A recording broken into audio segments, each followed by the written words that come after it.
Hello বন্ধুরা, আজকে আমার অ্যানিভার্সারি। তো আজকে সারাদিনের ভিডিওটা তোমাদের সাথে ছোট্ট করে শেয়ার করব। তো দেখতে থাকো, ভালো লাগলে অবশ্যই লাইক করো। আর দেখতে পারলে মা বোন সবাই আছে আমাদের বাড়ি। আর এটা কালকে শুভ আমাকে সারপ্রাইজ দিয়েছে রাতে। এতগুলো গোলাপ, আর গোলাপের রঙগুলো দারুণ দারুণ। আর এই যে ফটো ফ্রেম দিয়েছে, রাধা মাধবের ফটো ফ্রেম, খুব সুন্দর হয়েছে, আমার খুব ভালো লেগেছে। আর এদিকে আমি রান্না করছি বিরিয়ানি। আজকে বিরিয়ানি আর চিকেন হবে। সবাই এখন দুপুরের খাবার খেতে বসে পড়েছি।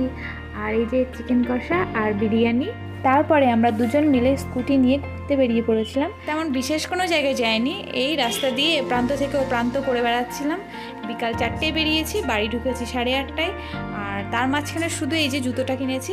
তারপরে বাড়ি এসে আমার এই অবস্থা, বনি দুটো আঙুল কামড়ে পুরো ফুটো করে দিয়েছে, খুব রক্ত বেরিয়েছে, কান্নাও করেছি খুব। তার জন্য আর সে তেমন করে অ্যানিভার্সারি হয়নি।